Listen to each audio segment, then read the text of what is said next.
नमस्कार, times of Swaraj में आप सबों का स्वागत है। मैं हूं संतोष सिंह और आज हम टाइम्स ऑफ स्वराज में फिर बात शिक्षक तबादले के उस झोल की करने रहे हैं, धर्म झोल का करने जा रहे हैं, जिसको लेकर विभाग मेरी खबरों से असहज महसूस कर रहा है।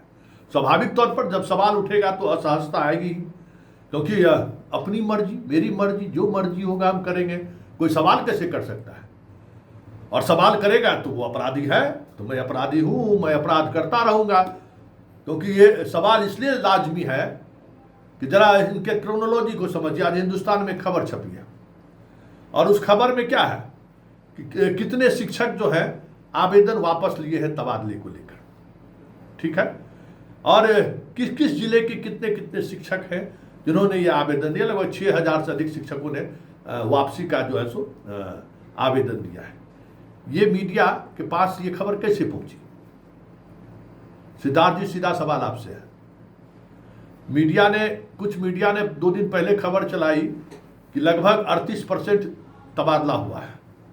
आज हिंदुस्तान का रेट लगभग 50,000 शिक्षकों का तबादला पूर्ण हो गया है, प्रक्रिया चल रही है। जबकि 14 तारीख तक, आप ही के आदेश के अनुसार 14 तारीख तक जिला के शिक्षा पदाधिकारियों को तबादला करना है और आज 12 तारीख हो गया।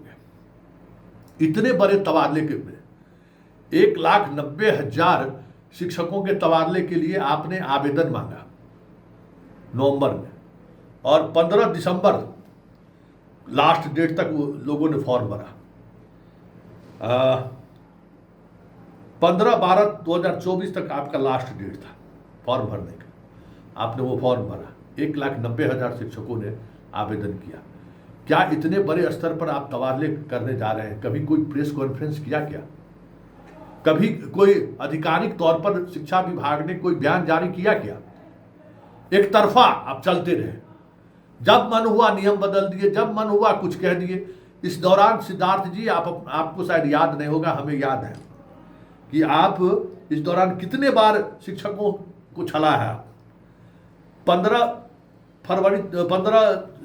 दिसंबर तक आप लिए, 5 फरवरी को आप कहते हैं कि हम 1 अप्रैल में सबको, मतलब नया सेशन में सारे शिक्षक अपने स्कूल में जाएंगे।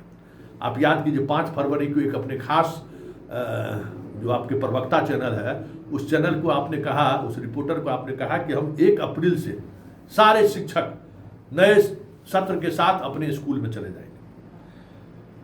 1 अप्रैल बीत गया, फिर शुरू हुआ, फिर हम लोग अटकलें चलाना शुरू किए। अटकल नहीं चलावे तो क्या चलावे? विभागीय अधिकारी से बात करें, वो बोलने को तैयार रहे, जो जिस तरीके से बात करता है वही खबर चलाएंगे। और खबर कैसे नहीं चलाएंगे भाई? खबर चलाना कैसे रोक देंगे? ये कैसे संभव है? खबर तो चलाएंगे ही चलाएंगे।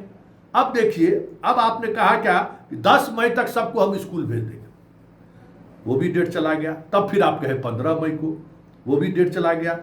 31 मई को आप अपने पसंदीदा प्रवक्ता के माध्यम से कहा कि 1,41,000 को हम स्कूल आवंटित कर रहे हैं, और अब वो घटकर आ गया 1,30,000। अब 20 जून तक आप उसको करिएगा। मतलब जो चीजें आप 21 नवंबर को जो बातें पब्लिश किए आप, वो प्रक्रिया जून तक पहुंच गया। मतलब दिसंबर में आप आवेदन लिए, जनवरी, फरवरी, मार्च, अप्रैल, मई, जून, 6ठा महीना में आप तबादला करने जा रहे हैं। और इस दौरान आप खुद देखिए कि कितने बार आप इस मार्गदर्शिता के आधार पर जो आप तबादला कर रहे हैं, उसमें मार्गदर्शिका में क्या सब लिखा है कि आप पहले तबादला किए, पहला फेज में कि भाई सीधा स्कूल, आपने जो कैंसर या गंभीर बीमारी से जो ग्रसित थे उसको सीधा आप पोस्टिंग किए। दूसरे फिर लगभग 500 शिक्षक को तो आप डायरेक्ट आपने पोस्टिंग किया। उसके बाद आप पति पत्नी का, फिर महिलाओं का आप डिस्ट्रिक्ट अलॉटमेंट का आप निकालना शुरू किए। और उसके बाद लगभग 21,000 करीब वो सूची, जो जहाँ तक हमें याद है और अच्छे तरीके से हमें याद है कि लगभग 21-22,000 शिक्षकों को आपने ई शिक्षा कोष पर ट्रांसफर की आपने जानकारी दी कि आपको जिला आवंटित कर दिया गया है। बात पुरुष की हुई तो फिर आप चुप हो गए। आधिकारिक तौर पर आज तक आपने नहीं कहा, सिवाय अपने मन की बात में कि नहीं हम 8,000 और अपने चहेते चैनल के माध्यम से कि हाँ 8,000 पुरुष का भी हम कर रहे हैं, लेकिन उस किस पुरुष को 8,000 का किस जिला में मिला है, आज तक आपके ई शिक्षा कोष पर किसी को पता नहीं है। ये देखिए, ये ऐसी चीज है ना, शिक्षकों का तबादला आप कर रहे हैं और आप विभाग के अपर मुख्य सचिव हैं, और ये तबादला जो है ना, ये सेक्रेट चीज नहीं है, ये पब्लिक डोमेन की चीज है। पब्लिक को ये जानने का अधिकार है कि आप किस आधार पर तबादला कर रहे हैं, हमारे यहाँ से किस शिक्षक को हटाकर हमारे यहाँ किस शिक्षक को ला रहे हैं, ये जानने का अधिकार है। इस अधिकार से आप वंचित नहीं कर सकते। हम आपसे अगर आरटीआई में मांगेंगे कि कितने शिक्षकों को किस आधार पर आपने तबादला किया है, तो आप ये नहीं कर सकते हैं कि ये जो है सेक्रेट डॉक्यूमेंट्स है, इस डॉक्यूमेंट्स को हम सूचना के अधिकार के तहत नहीं देंगे, ये आप लिख कर नहीं दे सकते। तो आप खुद अपने बयानों को देखिए, जो आधिकारिक तौर पर बयान नहीं है। किसी चाय दुकान पर आपको बैठ के बयान दिया, कहीं बैठ के आपने कह दिया, मन की बात में कुछ सवाल शिक्षक कर दिए तो आप उसका जवाब दे दिए। लेकिन सच्चाई तो यही है ना कि इस पूरे तबादला के प्रोसेस में कभी आप पारदर्शिता दिखाने की कोशिश नहीं की। जिन 60,000 शिक्षकों को आपने छोड़ा है, उसका कोई रीजन दीजिएगा ना कि क्यों नहीं आपका हम किए। कोई आधार होगा ना कि बस भाई आप दिए और हम आपका नहीं कर रहे हैं, उसको भी तो चाहिए ना। जाएगा ना, लोग पूछेगा आपसे ना, आरटीआई में मांगेगा कि मेरा तबादला क्यों नहीं हुआ, क्या जवाब आप दीजिएगा कि आपके तबादला पर हम विचार नहीं किए। याद करिए, आपने एक कमेटी बनाई थी, वो कमेटी भी बीच में काम करते करते पता नहीं कमेटी कहाँ चली गई, कमेटी किसको अप्रूव किया, किसको फेल किया, कुछ पता नहीं चला। पति पत्नी के मामले में भी बहुत सारी चीजें जब आप लिस्ट निकालने लगे, हम खुद समझते हैं, आप जितनी बार लिस्ट निकाले आप खुद समस्या किए हैं मिस्टर सिद्धार्थ। हम लोग क्या समस्या करेंगे, हमारी खबर से क्या समस्या होगी।